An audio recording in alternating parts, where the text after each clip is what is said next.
बरगय एनडीबीनि सायाव मुंदांखा फावखुंगुर फैलाजे बरगयारिनि मोनसे समाजारि बिजोङाव लिरनाय पस्ट बिथाङा लिरदों एरै समाजारि बेरेखा खामानि मावनाय सुबुंफोरनि हेंथायै जि गोख्रों राहा बरगय एनडीबीनि दावहारु जोहोलावफ्रा लाबाय दं बियो थारैनो बाखनायथाव आरो बरायजाथाव। दिनैनि समाव बांबोनो हमनाय बे समाजारि बेरेखा खामानिफोरखौ जोंनि समाजारि इयुन जोलैफोरनि थाखाय सम थानायावनो होबथाथारनांगोन। नङाब्ला गुबुंले बे आबहावानि गेजेराव जोंनि समाज आरो इयुन जोलैया दा जोबस्रांनायनि लामायावसै। समाजारि बेरेखा होननानै बुङोब्ला जों आथिखालाव गुबै जिनाहारि खालामनाय, सिखाव खावनाय, देहा फालांगि खालामनाय, ड्राग्स फाननाय आरो जानायखौनो बुंनांगोन। बेफोरनि मादाव दायनिगिरिया गावारि मुलाम्फानि थाखाय खायसे क्राइमखौ मावो, जेरै सिखाव खावनायाव सिखावआ गावारि मुलाम्फा दं, जेराव गावनि आंखालखौ सुफुंनायजों लोगोसे गोरलैयै रां आरजिनो हायो। बिब्दिनो देहा फालांगि खालामनायावबो गावारि मुलाम्फा दं। ड्राग्स जानायावबो जाग्राया हुदा जानायजों माबा मोनसे मिलौनाय मोननानै गोजोननाय मोनो जानो हागौ, बेनिखायनो जायो। फानग्रायाथ' मुलाम्फा दंखायो। गावारि मुलाम्फानि थांखिजों बिसोरथ' समाज बेरेखा खामानि मावबाय, समाजाव गाज्रि थासारि लाबोबाय। बिसोरखौ साजा होनांगौनि थाखाय आयेनबो दं। नाथाय गावारि जेबो मुलाम्फा गैयाब्लाबो समाजारि बिजोंनि गेजेरजों उदाङै लांदाङै गाज्रि भिडिअ', गाज्रि सावगारि, गाज्रि बाथ्रा शेयार खालामनानै समाजखौ गुबुंले खालामग्राखौ मा बुंगोन? बिसोरनि थांखिया मा?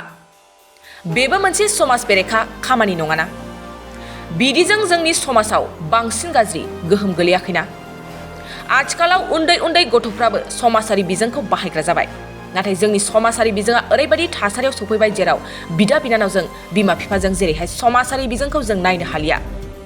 जायजों दिनै जोंनि उन्दै गथ'फ्रा नुनाङैखौ नुबाय, खोनानाङैखौबो खोनाबाय। समाजारि बिजोंनि बिदि गाज्रि गोहोमखौ जोंनि फिसाफ्रा जोबस्रांनाय लामायाव सफैबाय। अब्ला समाजारि बिजोङाव बे गाज्रि भिडिअ', गाज्रि सावगारि, गाज्रि सोदोब बाहायग्रा सुबुंफोरखौ समाज बेरेखा मावग्रानि फारियाव दोननानै बिसोरनि हेंथायैबो राहा लानांगौनि सम फैयाखैना? समाज बेरेखा खामानिखौ मानसिफ्रा बयनिबो आन्दोआव मावो, नाथाय जायफ्रा ससियेल मिडियानि गेजेरजों गाज्रि भिडिअ', गाज्रि सावगारि फोसावनानै समाज बेरेखा खामानि मावबाय दं बिसोरथ' लांदाङै बयनिबो सिगाङावनो मावबाय दं। जायजों दिनै न' सिङाव हाबसोनानै थानाय गथ'फ्राबो दंस' जालांबाय दं। जायफोरनि थांखिया खालि समाजजों गुबुंले खालामनाय आरो इयुन जोलैखौ फोजोबस्रांनायल'।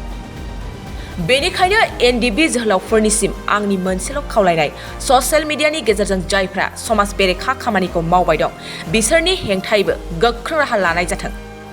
आंनिफ्राय 100% नोंथांमोननि थांखि आरो नोजोराव मदद दं। गोजोन्थों। थारैनो बिथांनि लिरनायखौ लानानै समाजारि बिजोङाव गोबां शेयार आरो कमेन्ट खालामनायखौ नुनो मोन्दों। नोंथांमोनाबो बिथांनि लिरनायखौ लाना मा फोरमायगोन जोंनिसिम फोरमायहर।